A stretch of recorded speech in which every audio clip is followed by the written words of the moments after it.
Donc, bonjour à tous, ça y est, Nous revoilà. nous revoilà. On vous avait laissé, on était encore au Maroc, on venait de faire repeindre notre camping-car. Et puis voilà, le temps est passé, on n'avait pas beaucoup de choses à filmer, à vous dire, etc. Donc c'est pour ça qu'on a laissé un petit peu le temps filer. Et je crois là que ça fait 7 mois là qu'on n'a pas sorti de vidéo, donc ça fait quand même un moment. Donc nous revoilà. Et donc dans cette vidéo, donc on va vous expliquer un petit peu tout ce qui s'est passé durant ces 7 mois là. Vous dire où en est notre projet avec la caravane, le 4x4, etc. Et puis on va aussi vous montrer quelques balades qu'on a fait depuis. Voilà, donc vous verrez tout ça tout de suite après. Le temps file à toute vitesse. 8 années se sont écoulées depuis que nous avons été saisis par la fièvre du voyage. Et bientôt, 2 ans se seront écoulés depuis que vous nous avez rejoints dans nos périples à travers nos vidéos. Moi, Amaury, accompagné de ma maman, Didine, avons parcouru les routes avec notre camping-car. Les voyages ne sont pas sans embûches, certains moments sont difficiles à vivre, mais ils s'effacent rapidement devant les bonheurs, la liberté et les rencontres qui jalonnent notre chemin. L'handicap n'a jamais été un obstacle pour nous. Nous nous adaptons, trouvons des solutions et vivons nos meilleurs instants sur les routes. À tel point que nous avons décidé d'aller encore plus loin, de repousser une fois de plus les limites en devenant des nomades à temps plein. C'est comme une renaissance pour nous. Après 8 ans de voyage, traversant 38 pays, parcourant 125 000 km, dormi sur 522 spots différents et visitant 533 lieux, nous avons pris la décision radicale de tout vendre. Maison, meubles, voitures, camping-car, pour investir dans une caravane sur mesure et un 4x4 qui nous emmèneront là où nos désirs nous porteront. Venez avec nous dans cette nouvelle aventure où chaque virage de la route révèle un nouveau chapitre de notre histoire. Nous espérons que nos expériences sauront allumer une flamme de curiosité en vous, vous incitant à explorer vos propres horizons. Ensemble, partageons ce voyage parsemé de découvertes où chaque instant est une invitation à saisir la beauté du monde qui nous entoure.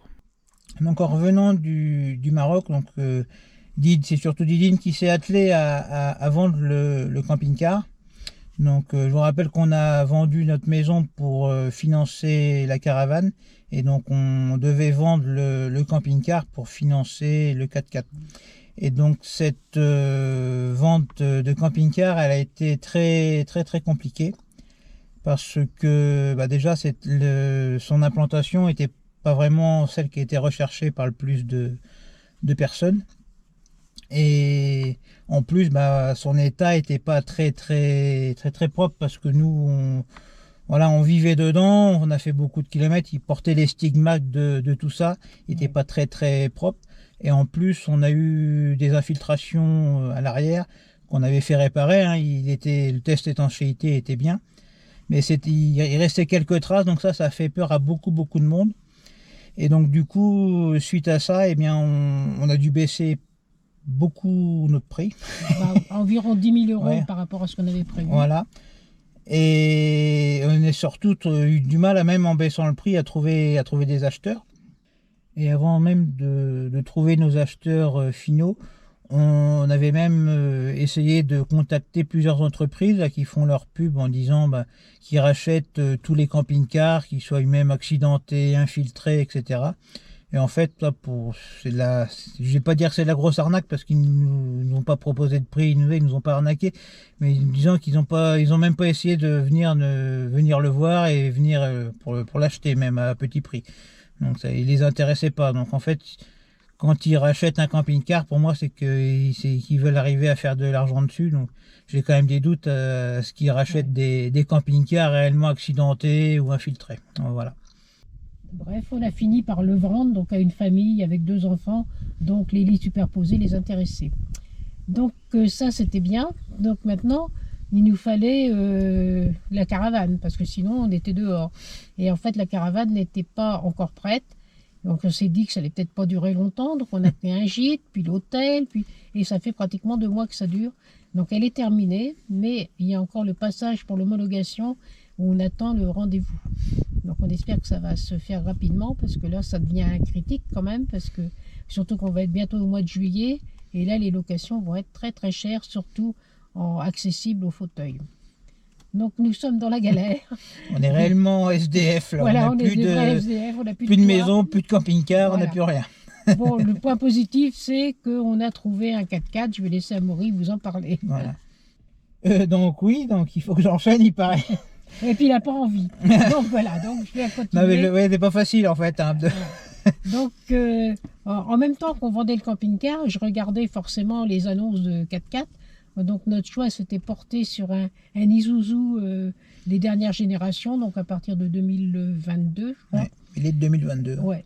Donc voilà, on en a trouvé un qui était à peu près à 150 km de là où on était. Donc on a vendu le camping-car, on est parti directement pour acheter le 4x4. Le problème, c'est que le 4x4, sur le Bon Coin, il était marqué, je crois, 32 000 €. Donc ça rentrait pile dans le budget. Par contre, en arrivant là-bas, en fait, c'était une entreprise et ils n'avaient pas mis que c'était du hors-taxe. Alors là, bon, on a commencé à être un peu dépité parce qu'il était vraiment très très bien. Et le problème, j'ai dit, là, on n'a pas le budget, c'est pas possible. Ça le mettait à combien je sais plus, 32, 36 36 000, quelque chose comme ça. Enfin, pour moi, ouais, quand ils ont dit 36, pour moi, c'était mort. Voilà. On n'avait pas le budget, mais elle s'est quand même dit que... Et puis, voilà, après, j'ai réfléchi, je me suis dit, bon, c'est la version la plus luxueuse de ce modèle, c'est le modèle F. Donc, il y a toutes les options dessus. En plus, il y avait un bac de benne, il y a le hardtop, il y a la plage, forcément. Donc, je me suis dit, si on rajoute tout ça sur un qui est tout nu, ça nous reviendra à peu près au même prix. Donc, le seul truc, c'est que c'est pas une boîte automatique. Ouais, parce que je voulais une boîte auto, ouais, mais bon, c'est une boîte manuelle. Voilà, donc il faudra qu'ils se contentent de la boîte manuelle. Et en fait, voilà, on n'est pas du tout mécontent parce que vraiment, ça marche bien, c'est très agréable. Et au final aussi, je me dis que pour la boîte manuelle, en fait, c'est peut-être pas plus mal parce qu'en tirant la caravane, là, qui va faire un peu plus de 2 tonnes, c'est peut-être mieux d'avoir une boîte manuelle pour mieux contrôler justement les passages de rapport avec le poids derrière. Voilà. Ouais.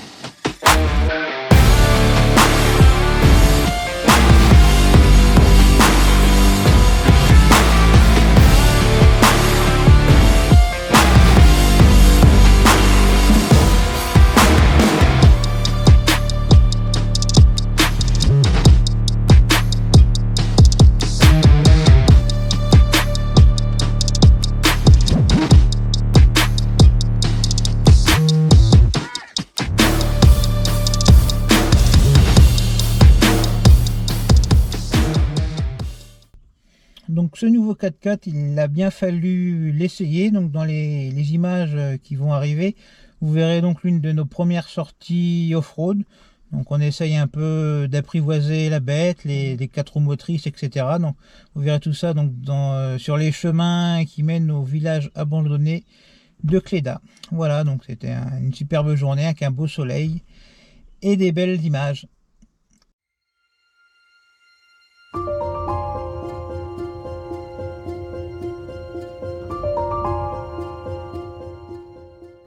Maintenant, on vous embarque pour l'une de nos toutes premières sorties off-road à bord de notre nouveau compagnon d'aventure, notre 4x4, encore tout juste apprivoisé. On quitte doucement le chemin principal, attiré par ces sentiers sauvages qui serpentent autour du mystérieux village abandonné de Cléda. Très vite, les choses se corsent, les pistes se resserrent, la végétation fouette les flancs du 4x4, chaque mètre devient une petite aventure. On avance lentement, en confiance, mais avec prudence. On découvre encore les réactions du D-Max, ses limites et les nôtres aussi. À un moment, on décide de faire demi-tour, seul, sans treuil, sans plaque, sans matériel. Mieux vaut rester sage que de finir planté. Et puis, au détour d'un virage, il apparaît, Cléda, un hameau fantôme niché au cœur des bois. Autrefois habité par des bûcherons et des paysans, il s'est peu à peu vidé après la Seconde Guerre mondiale. L'isolement, l'absence d'électricité et l'exode vers les villes ont fini par avoir raison des derniers habitants, qui ont quitté les lieux dans les années 60. Aujourd'hui, seules quelques maisons en pierre et une chapelle résistent au temps, envahies par la nature et le silence. Un lieu figé, émouvant, hors du temps. On s'y arrête, on écoute et on repart, déjà impatient de découvrir la prochaine aventure.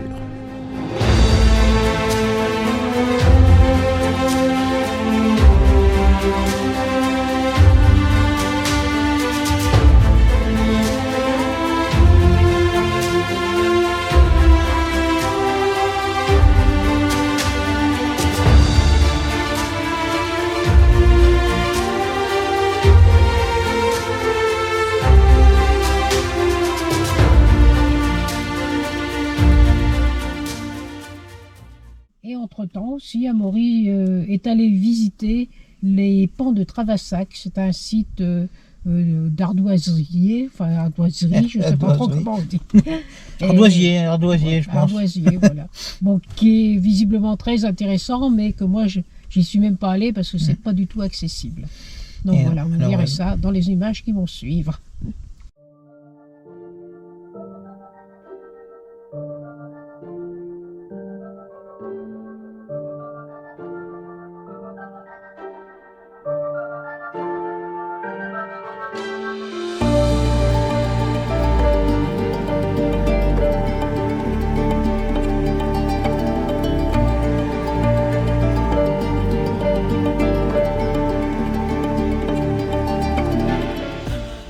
Maintenant, je vous emmène découvrir un lieu vraiment unique, les pans de Travassac.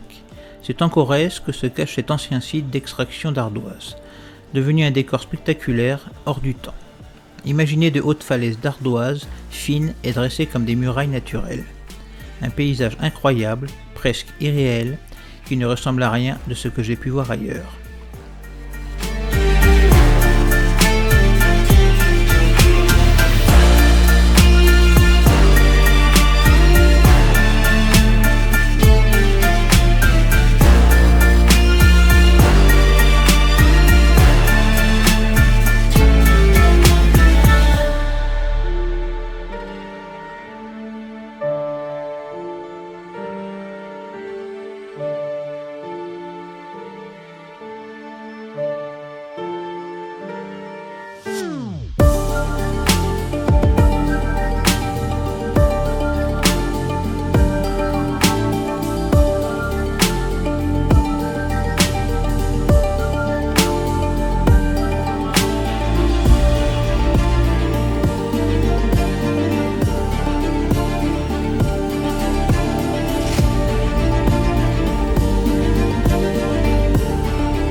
La visite coûte 10,50 € par personne et honnêtement, cela les vaut largement.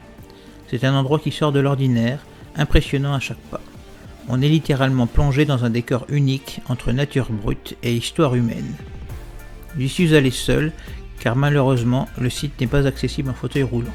Et quand on découvre le parcours avec ses escaliers, ses passages étroits et ses falaises abruptes, on comprend vite pourquoi. C'est un lieu spectaculaire mais pas adapté à tous. Ce jour-là, il y avait beaucoup de monde, ce qui n'a pas rendu le tournage des vidéos très facile. Si vous voulez en profiter pleinement et au calme, je vous conseille d'y aller en semaine plutôt que le week-end.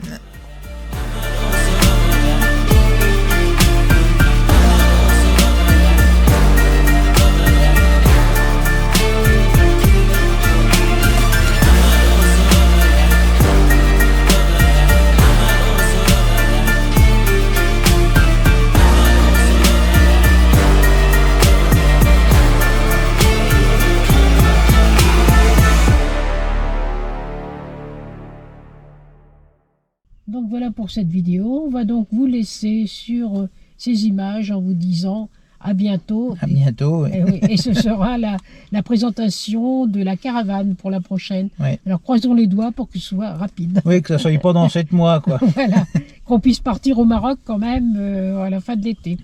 Donc voilà, à bientôt. À bientôt. Et puis comme d'habitude, n'hésitez pas à vous laisser vos commentaires et nous mettre un petit like. Allez, à bientôt. Salut.